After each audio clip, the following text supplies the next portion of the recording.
तो नमस्कार मित्रों, कैसे हैं आप लोग। उम्मीद करता हूं कि आप लोग अच्छे होंगे। और आज हम लोग बात करने वाले हैं क्लास 12 के इंग्लिश के सिलेबस के बारे में। और उस सिलेबस में के अंतर्गत जो है आपको क्या पढ़ना है, वे सारी बातें इस वीडियो में हम पूरे डिटेल में बताने वाले हैं। तो ऐसे देखा जाए तो क्लास 12 का जो इंग्लिश है उसमें जो उसके 3 भाग होते हैं, 3 सेक्शन होते हैं। एक बुक होता है जो कि जिसका नाम रेनबो होता है, और दूसरा जो होता है स्टोरी ऑफ इंग्लिश होता है, और तीसरा जो होता है इंग्लिश ग्रामर। ठीक है, नहीं क्लास 12 में इंग्लिश वाला जो पेपर है उसमें 3 सेक्शन से क्वेश्चन आते हैं, रेनबो, स्टोरी ऑफ इंग्लिश और इंग्लिश ग्रामर। ठीक है, तो रेनबो जो होता है एक बुक होता है क्लास 12 का, और ये पार्ट 2 वाला बुक होता है। पार्ट 1 वाला बुक जो है 11th का होता है। तो पार्ट 2 वाले बुक में आपको 2 चीज़ पढ़ने होते हैं, एक प्रोस वाला होता है और दूसरा पोइट्री वाला होता है। ठीक है, तो प्रोस वाला जो सेक्शन है उसमें 10 चैप्टर होते हैं, और जो पोइट्री वाला सेक्शन होता है उसमें 11 चैप्टर्स होते हैं।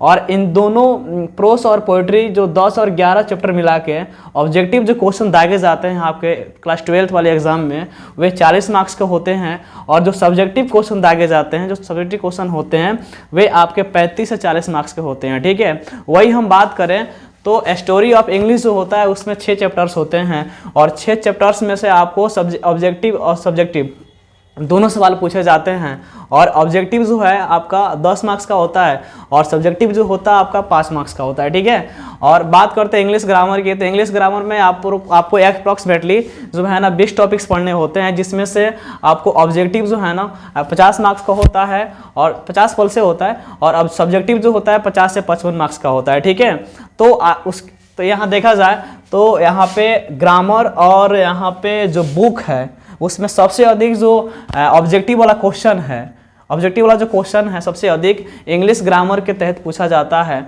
तो ऐसे देखा जाए तो ऑब्जेक्टिव वाला जो क्वेश्चन है इसमें देखा जाए तो कितना हो गया, प्रोस और पोइट्री का हो गया 40, और यहाँ पे स्टोरी ऑफ इंग्लिश का हो गया 40 और 10 50 हो गया, और 50 मार्क्स पूछे जाते हैं यहाँ पे इंग्लिश ग्रामर से। ठीक है, आर्टिकल वगैरह रहता है तो उससे रिलेटेड यहाँ पे आपको क्वेश्चन दिए जाते हैं। ठीक है, उसके बाद हम बात करते हैं प्रोस और पोइट्री दोनों को ऐड कर दिया जाए तो दोनों को मिला के जो सब्जेक्टिव क्वेश्चन होते हैं, जो लॉन्ग क्वेश्चन होते हैं, वे 35 से 40 मार्क्स का होते हैं। और ये 40 और सब्जेक्टिव जो पूछता है स्टोरी ऑफ इंग्लिश में से एक को पूछा जाता है 5 नंबर का, तो ये 40 प्लस कितना हो गया, ये 45। और यहाँ पे 50 से 55 मार्क्स के जो सब्जेक्टिव क्वेश्चन पूछे जाते हैं वे इंग्लिश ग्रामर के होते हैं। और ये इंग्लिश ग्रामर वाले जो सब्जेक्टिव क्वेश्चन होते हैं ये एप्लीकेशन लेटर्स और जो है कुछ आर्टिकल से रिलेटेड होते हैं। ठीक है, तो चलिए हम इसके बाद हम जानेंगे कि प्रोस वाले सेक्शन में जो 10 चैप्टर्स होते हैं कौन कौन से हैं, और जो पोइट्री वाले सेक्शन में जो 11 चैप्टर्स होते हैं कौन कौन से हैं, उसको हम जानेंगे। तब तक हम इसको रफ कर देते हैं। चलिए आइए हम लोग वीडियो कंटिन्यू करते हैं, और हम आप भी इसमें बताने वाले हैं कि जो सिलेबस वाला सेक्शन था बुक में आपको 2 चीज़ें पढ़नी थी। आपको पढ़नी थी प्रोस और पोइट्री, और पोइट्री में जो है और प्रोस में जो है कितने सारे लेसन दिए गए हैं, और उन लेसनों में, उन चैप्टरों में सबसे महत्वपूर्ण कौन कौन सा चैप्टर है उसको हम बताने वाले हैं। तो गौर फरमाइएगा, इंग्लिश प्रोस वाला जो सेक्शन होता है उसमें सबसे जो पहला चैप्टर होता है जो कि महात्मा गांधी के द्वारा रिटन किया गया, उस चैप्टर का नाम है इंडियन सिविलाइजेशन एंड कल्चर। ठीक है, भारतीय सभ्यता और संस्कृति। आप इसको 10th क्लास में पढ़े होंगे, इसका थोड़ा सा आपको रिव्यू मिला होगा 10th क्लास में।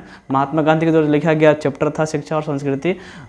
उसके बाद ये चैप्टर है इंडियन सिविलाइजेशन एंड कल्चर, भारतीय सभ्यता और संस्कृति। ठीक है ना। दूसरा पार्ट जो है Bharat is my home, Bharat मेरा अपना घर है, ये डॉक्टर जाकिर हुसैन के द्वारा रिटन किया गया है। तीसरा चैप्टर है अ पिंच ऑफ स्नॉप, एक चुटकी खैनी। और चौथा जो चैप्टर है उसका नाम है आई हैव अ ड्रीम। पांचवा चैप्टर जो है ideas that have helped Mankind. और छठा चैप्टर जो है उसका नाम है द आर्टिस्ट। 7वें चैप्टर का नाम है अ चाइल्ड इज बॉर्न। और 8वें चैप्टर का नाम है how free is the press. और 9वें चैप्टर का नाम है द अर्थ। और 10वें चैप्टर का जो नाम है इंडिया थ्रू अ ट्रेवलर्स आई। और 11वें चैप्टर का जो नाम है वो मैरिज प्रपोजल है। ठीक है, तो ये 11 लेसन जो हैं आपको क्लास 12 के लिए इंग्लिश वाले विभाग में आपको पढ़ के जाने हैं।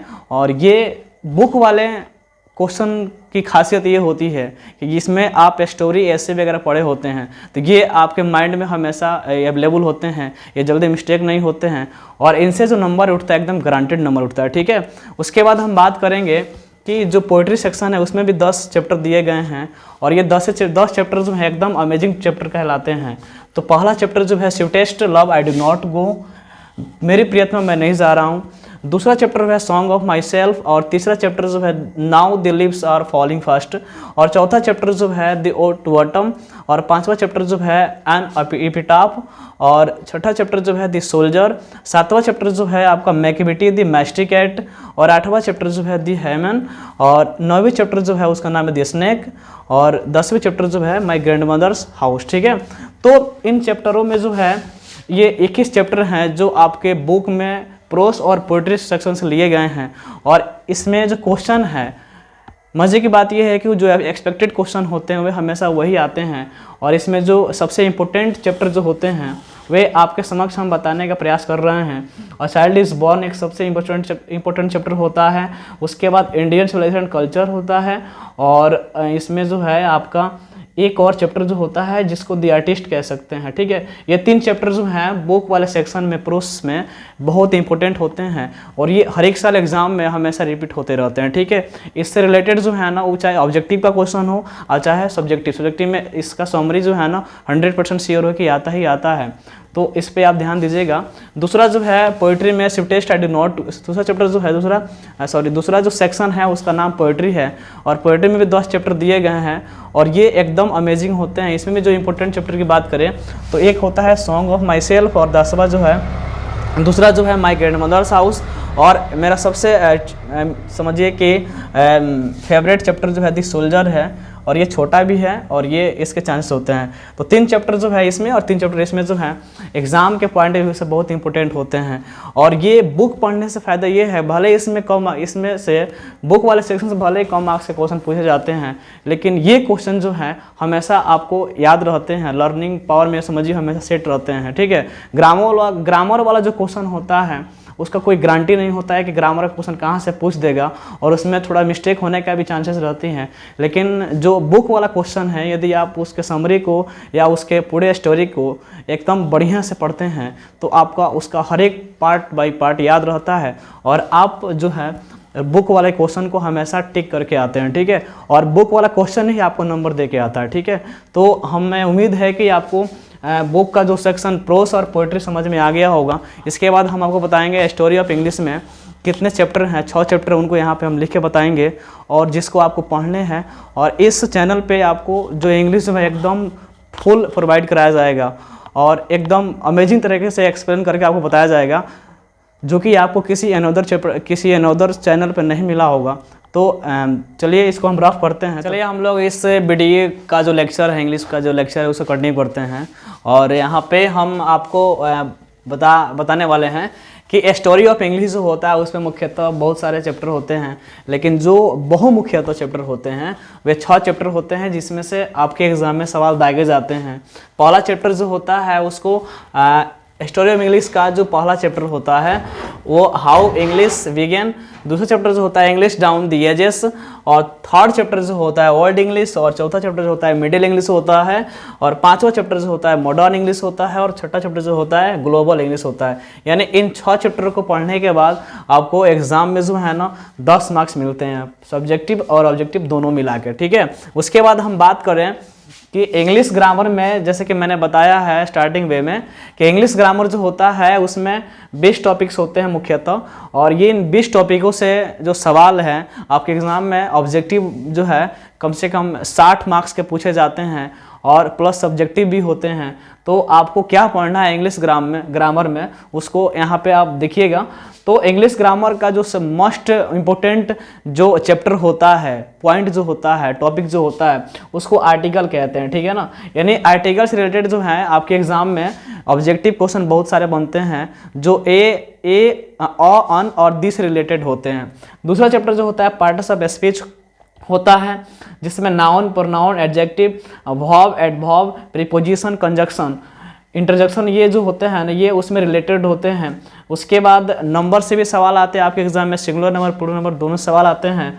उसके बाद आपके एग्जाम में जेंडर भी बहुत ही मुख्यतः रूप से पूछा जाता है। उसके बाद पर्सन, टेंस जो है the most popular asking for question this English literature. तो आप समझ सकते हैं कि टेंस जो है ना इंग्लिश ग्रामर जो है के लिए एक बहुत ही महत्व धारण करता है। उसके बाद वॉइस पूछा जाता है जो एकदम टेंस से रिलेटेड यदि आप टेंस बढ़िया से पढ़ते हैं तो आपको वॉइस जो है एकदम अमेजिंग तरह से समझ में आएगा। और टेंस से जो है ना ट्रांसलेशन भी आते हैं। और उसके बाद 16 जो है 16 नंबर पे नरेशन पूछता है। 17 में क्या पूछता है आपको वॉइस 2 बार रिपीट हो गया, माफ़ कीजिएगा, वॉइस 2 बार रिपीट हो गया। और यहाँ पे ऐसे जो है आपके एग्जाम में आना ही आने हैं, यानी अभी तक आप जितना भी एग्जाम दिए होंगे, 10th का भी एग्जाम दिए होंगे तो उसमें ऐसे पूछता है। और इसमें भी ऐसे पूछता है जिसको निबंध कह दिया करते हैं। और लेटर भी पूछता है, और लेटर के साथ एक एप्लीकेशन भी पूछता है। 2 क्वेश्चन आते हैं, लेटर और एप्लीकेशन, जो 4-4 नंबर के होते हैं, 8 नंबर के होते हैं, ठीक है। और ऑब्जेक्टिव में जो है साइनोनिम और एंटोनिम से सवाल बनते हैं। तो ये रहे आपके इंग्लिश ग्रामर के सिलेबस। और यदि इतना आप पढ़ के जाते हैं, जो कि एकदम इजी टॉपिक है, और इसको आप एकदम डिटेल से पढ़ते हैं, तो आपको ये समझ में आ जाएगा। और इतने सारे टॉपिकों से आपके इंग्लिश ग्रामर में जो है ना सवाल बहुत ही अच्छे तरीके से दागे जाते हैं। तो हमें उम्मीद है कि आपको इस वीडियो से बहुत सीख मिली होगी और आप अपने सिलेबस को बहुत अच्छे तरीके से जान चुके होंगे। तो हमें अगले वीडियो में मिलते हैं आपसे। तो धन्यवाद, जय हिंद।